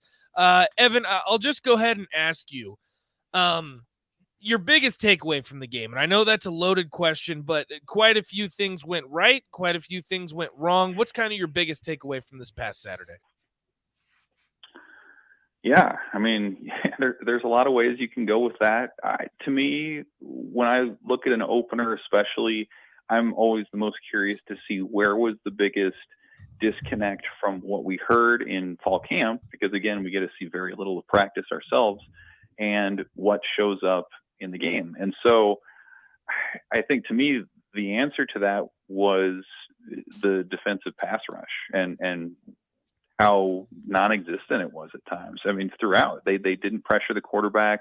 There were multiple occasions where, I was watching on TV, and it was just like, okay, 3rd and long, this is that moment where somebody at that position that it has been sort of put out there as maybe one of the strongest on the team, it's their time to make a play, and it just didn't happen. And some of that, I think, you can chalk up to Northwestern being a little conservative, and they ran it on some 3rd and longs to set up some field goals a couple of times. So maybe that plays a part of it. But, I was surprised that element of Nebraska's defense didn't play a bigger role. I thought, the lines of scrimmage to me were concerns going in, and I think that remained the same. That offensive line is going to need to continue to coalesce if that ground game is going to get going on the one hand, and from that defensive front, you didn't expect Northwestern to just out physical Nebraska the way that they did. So I think those parts were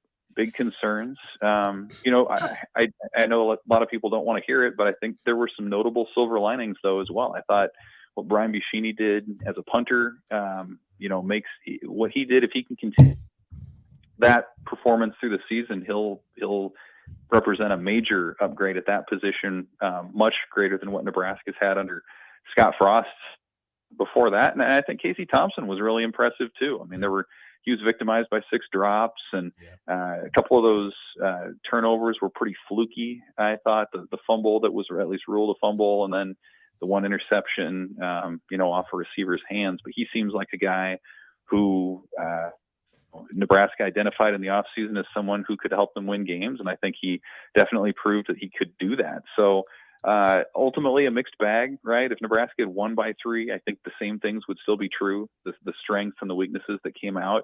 But certainly I think there's concern from the perceived weaknesses that they showed. I think there's a concern that, it's going to be difficult to fix those here as the season continues on. So Evan, thank you once again, as always, for joining us on the block. So some of the things that we all know is Frost is right now 5-21 in 1-score games at Nebraska. There's a big date coming up, October 1st. There's some games still to be had. You have Georgia Southern. You have as well North Dakota up first this upcoming weekend. And then you have the big Oklahoma game. Following that, October 1st, you also have Indiana that shows up. But there's something that's also big that's happening with that date, is that is the date that the University of Nebraska, Trev Albers and the powers that be have the option of a 50% drop from a $15 million buyout to a 7.5. What do you think it's going to take for Scott Frost to not have a buyout firing on that October 1st date? Well, I think for it to happen on October 1st, there would have to be some serious free fall that continues here. I think they'd have to maybe lose one of these next 2 at home, maybe get blown out against Indiana. Like I agree that that's certainly a notable date, and that's when you look at the language of the contract, it pretty much sets up a scenario where Scott Frost is going to get at least 6 games to show what he can do and what Nebraska can do. I still personally am of the mind that'll continue into late October, probably into November, either way, in my opinion. Nebraska has not tended to be a school that's, even when it has fired coaches, and we know that it has, that doesn't happen during the season, that they're able to ride that thing through. So I personally don't kind of view that as the date that the world could change, at least when it comes to Nebraska football. But, again, there are opportunities to come. I think these next 2 weeks, while you certainly can't drop these games, these are important weeks for Nebraska's still new coaching staff and still new group of transfers to coalesce. And I thought Eric Chenander made a good point today when he said, it'd be nice if we had sort of an NFL preseason game or two to get things going, to get everyone on the same page in live action. And you don't get that luxury at this level. And so I think that's the important part of these next 2 weeks. And then, I mean, there's no doubt when Oklahoma comes to town, whatever state they're in with a new coach and all the new transfers that they have, there's no doubt that if you beat the Sooners in Lincoln, the conversation changes again. It just does. It would be that big of a win. It would easily be the best win that Nebraska's had under Frost. So, I think that's sort of your next turning point. And then you go into Big Ten play, and you have Indiana and Rutgers, which is, if you're asking for a ramp up into some harder parts of the schedule, that's about as friendly as you can ask for at this point. So I think that there are absolutely opportunities out there. I think we have to remember again how many new faces are here, and if a lot of the problems that we saw in the opener persist for the next month, there could be some trouble. But I do think there are opportunities still to change the conversation in the next 6 weeks. Evan Bland from the Omaha World Herald joining us. Evan, I know you're a numbers guy, so I want to throw this at you and just see how you interpret it, because Strick brought up the 5-21. I'm going to take it a step further. This is from ESPN Stats and Info. Before the onside kick, Nebraska had an 88% in-game win probability. This was the 7th time Nebraska lost a game under Scott Frost when it had at least an 80% chance at some point in time to win the game, and the 4th time in the last 9 games. Do you think that this is a trend that can be reversible, or is this just one of those that it's like, this just is what it is, this is how Scott Frost is, and this is just how the team is going to respond to adversity? Yeah, there's that old gambler's fallacy, right? Like that just because something happened doesn't affect the chances of it happening again. But I think you can kind of fall into that here we go again mentality. There's no doubt about it. When that onside kick was recovered by Northwestern and they go down and score, anybody who's followed this team can kind of get that vibe that, oh boy, you're just kind of waiting for the other shoe to drop a little bit, and certainly it did. But yeah, it's remarkable, right? Because like you would think in this run that Nebraska either would have been blown out at some point, or they would have just lucked their way into a victory at some point. Maybe the opponent makes a mistake, or they come through in the clutch or whatever. And so it's, the odds that that Nebraska has now lost, what was it, the 9 games last year and now won this year, so 10 games by single digits. It's remarkable. And what I think is interesting, and I'm going to write about this a little bit later this week, is the psychology of it when you talk about guys who have been through the last year plus and the guys who have not. And so you're talking about, Garrett Nelson taking it hard after the game, Caleb Tanner on Tuesday talking about how difficult it is to overcome this particular loss because of how much he believes in this team. And then you have transfers who, have experiences elsewhere, who haven't sort of been beaten down week after week by these statistical long shots, guys like Casey Thompson, who are saying, hey, we'll be fine. And ultimately, one of those sort of viewpoints is going to win out. And it's just fascinating to see that sort of contrast in real time. But there's no doubt, like if you've been a part of that for multiple years now, it would be very difficult to believe and to overcome that, and to build that up in the off season, just to have this exact same thing happen in the opener that happened all last year. It's going to take a lot of, I think, mental fortitude to overcome that and to turn this thing around. Evan, thanks again for always joining us. I have one more question for you, unless Nate is going to pick up my back and jump in as well. But at this point, there has been accountability that has been, spoken of. Would you consider what Scott Frost said with regard to there needed to be more creativity on the offensive side of the ball? Would you consider that a slight or some type of jab at Coach Whipple, or do you expect him to, in hindsight of that comment, to start taking more onus on the offensive side, or is he still going to? Would you expect him to take a hands-off approach? Well, we got a clarity on that the last couple of days. Scott Frost yesterday sort of laid out that what he meant was creativity when it comes to the run game, and just, you can't expect in the Big Ten to just hand the ball off and let your running back create and expect that to be successful, because the defenses are too strong, too good. And so they needed to find better ways to do that. And then Mark Whipple today chatted with us after practice, and he was asked like if he took offense to it, and he said no. And was there tension? And he said, you're working through that. What I thought was interesting that he said today was, he was asked, did he kind of get the sense that it was difficult for Scott Frost to take a step back from calling plays? And Scott said as much about how difficult a transition that's been at times. And Whipple kind of came back and just said, he doesn't have a problem with it when we're scoring touchdowns. So, I think there's that's part of the transition that's going on. The Northwestern game was an interesting example because you think back to what was successful against them last year. They threw in some option runs. They threw in a lot of, off tackle runs as well. And they went to more of a pass heavy sort of approach this year. And to Scott's credit, I thought he said, hey, look, if I were the offensive coordinator, I would not want someone else breathing down my neck. I'd want to be free to do what I do. And so that's what he's left Mark Whipple to do. And, again, I think they showed for 3 quarters that thing can work, and that Casey Thompson can be that guy, and that they have the receivers and the tight end to make this thing work. They just stalled in the 4th. And so, we'll see as it goes along, if those struggles persist, what that dynamic might look like. But, you brought in somebody like Mark Whipple to do it because he's done it elsewhere. He's a veteran coach. And so I think, if one game changes your philosophy on that, you probably have bigger issues than just, what plays are being called.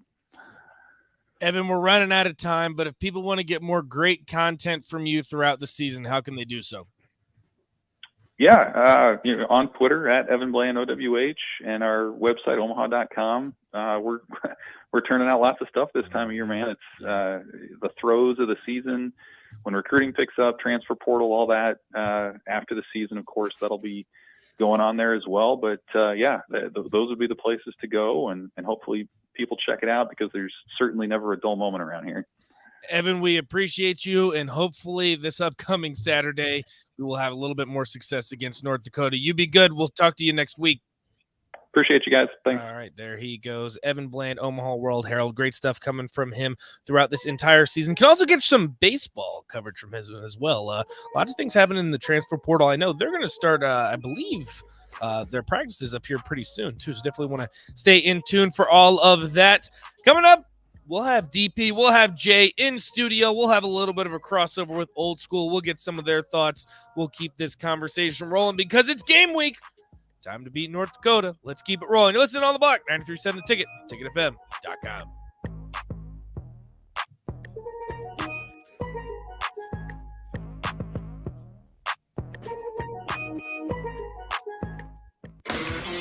You've heard of Jay Cutler, right?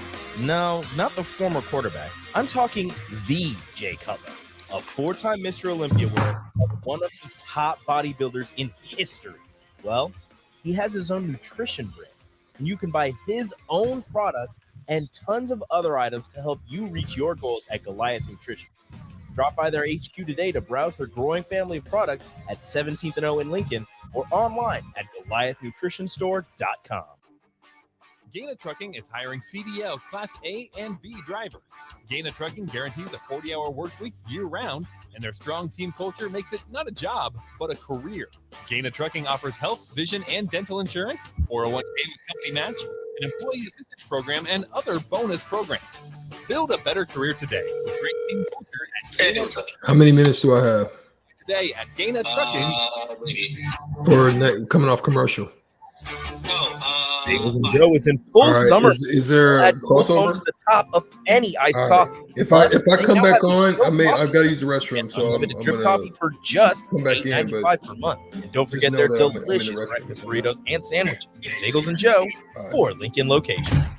People first is more than a nice sentiment. At American Senior Benefits, it's the mission. If you're ready for a career where you can truly put your customers' needs ahead of everything else, this is for you. American Senior Benefits is one of the leading senior market insurance product distributors in the country, and they're looking for high-energy applicants with strong communication skills. Enjoy on-the-job training, a fun work environment, and unlimited income potential. Visit asbmidwest.com to learn more. American Senior Benefits. They might win, they might lose, but either way, you have something to say about it.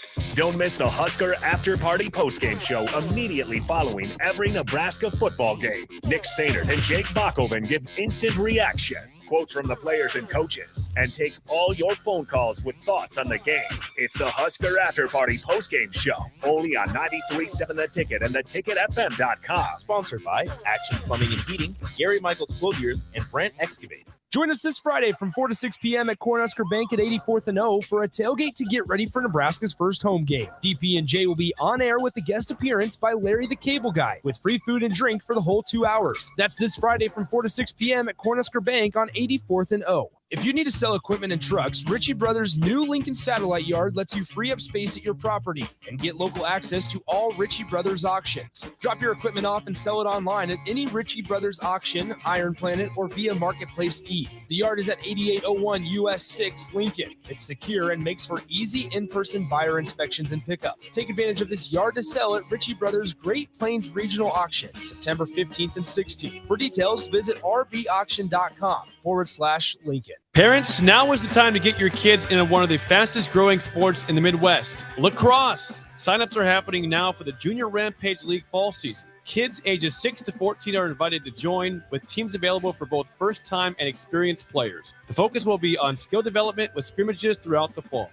For more information, head to lincolnlax.net. Don't miss out on your chance to join the growing lacrosse movement with the Junior Rampage. Register today at lincolnlax.net. The season starts September 10th.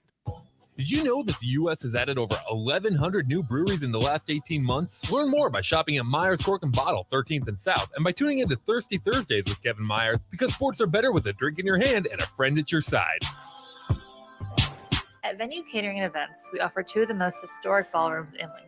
The Jasmine Room, located in the historic Grand Manse in the heart of downtown, featuring a beautiful built-in antique bar, spacious patio, and soaring skylit ceilings. The Scottish Rite Ballroom, located just 2 blocks from the state's capital, boasts intricate hand-carved columns, rich, dark wood floors, and lavish chandeliers. The perfect venues to host your wedding, corporate event, or much more. For availability and more information, call us at 402-603-6483. Hi, I'm Smokey Bear, and I made an assistant to help you prevent wildfires. Dude, I've got this. I've been camping since I was 5 years old. But I am a camping influencer. You know what? I'll bet you $5. Assistant Smokey, what is the best way to put out a campfire? To put out a campfire, drown with water, stir, drown again. Then make sure the fire is out cold by feeling with the back of your hand. Wait, really? I'll take the $5. Learn more at smokeybear.com. Brought to you by the U.S. Forest Service, your state forester, and the Ad Council. Back to On the Block with Strick and Nate on 93.7 The Ticket and theticketfm.com.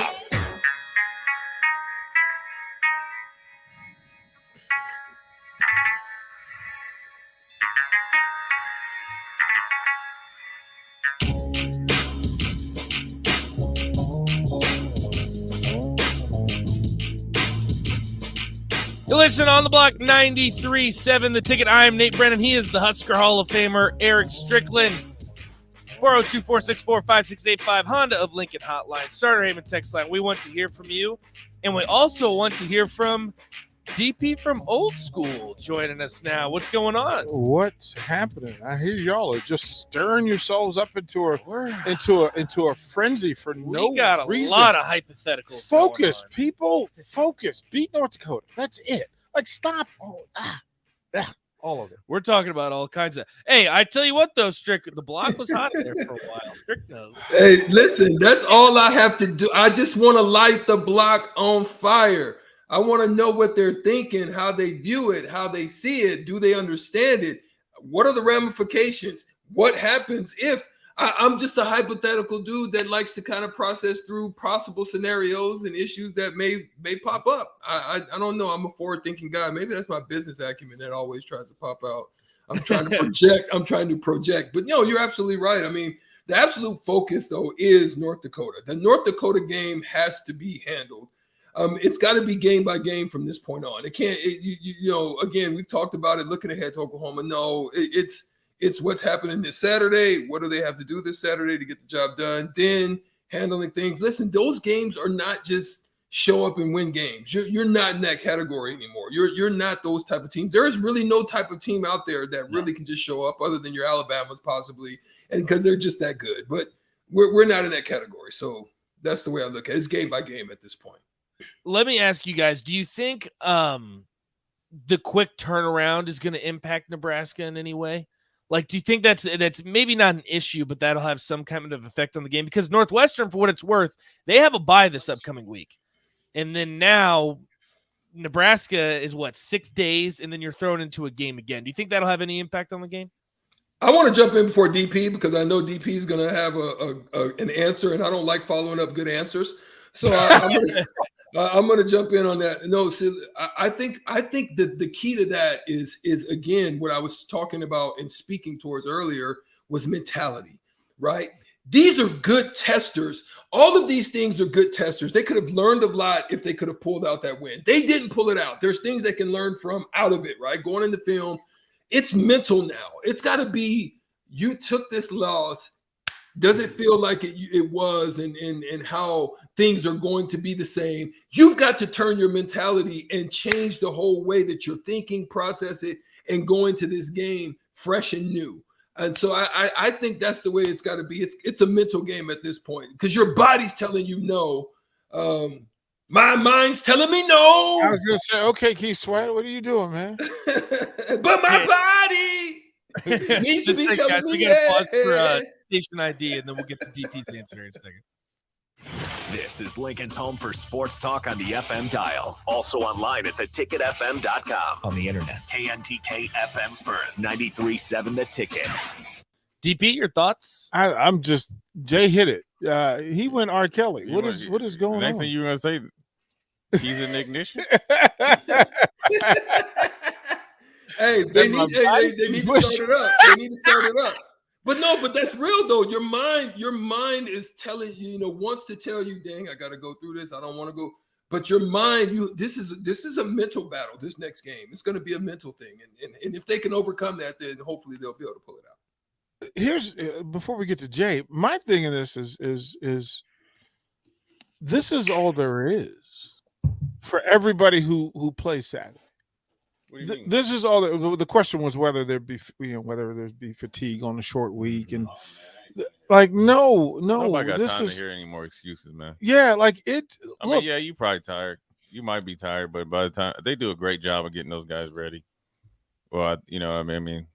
I just think it's interesting. The only reason I ask is because Northwestern has a bye this upcoming week, and Nebraska then has the short rest. So it's just interesting to me how this two schedules even out. Well, I mean, Northwestern got there late.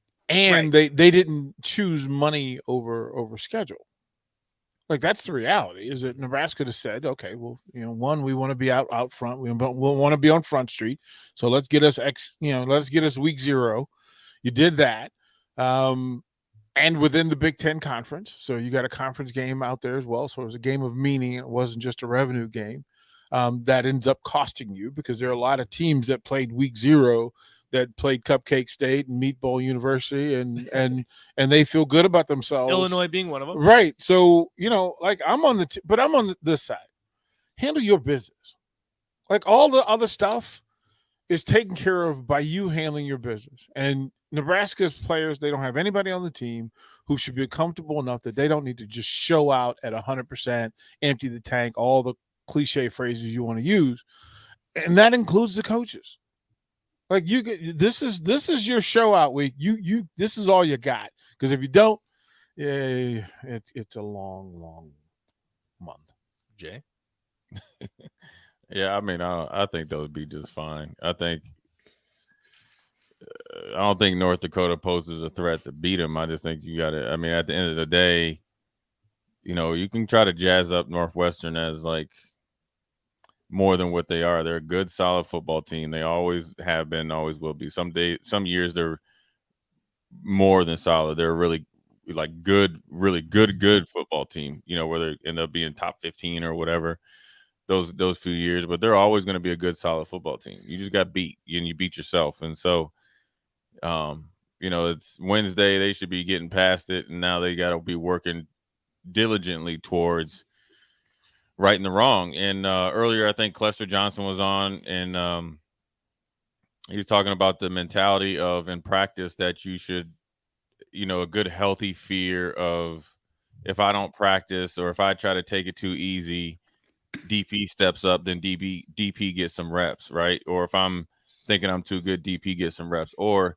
he talked about having a chip on his shoulder and winning, you know, the receiver of the game and, you know, the plaques and stuff like that. That's all him. That ain't got no coach told him that. Right? He figured out and within himself, I'm sure he'd had people he talked to, you know, friends or family or whatever.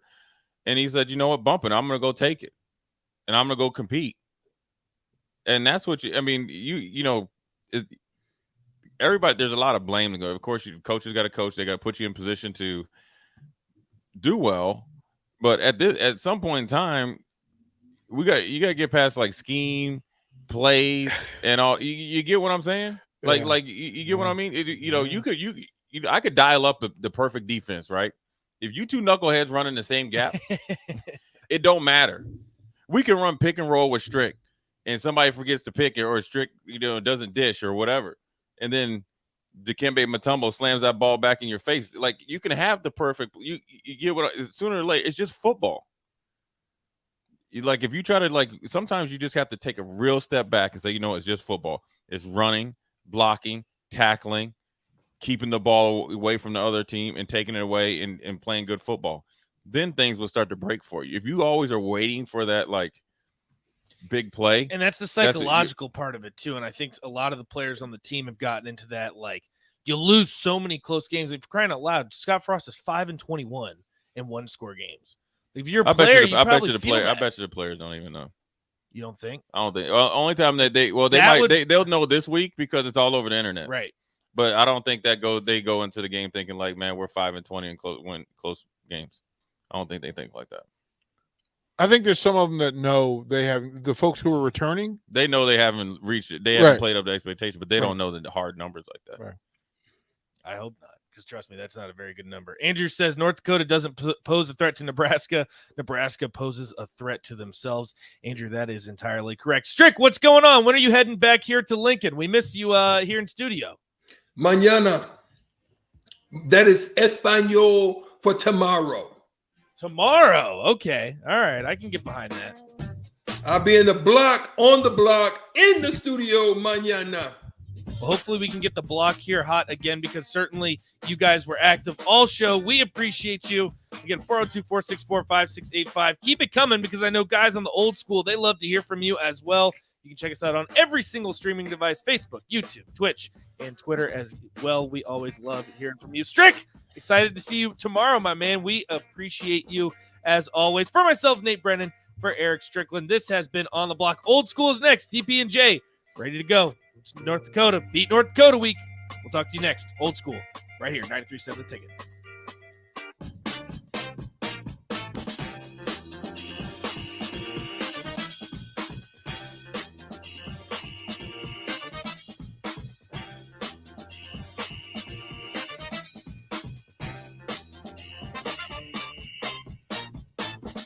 Parents now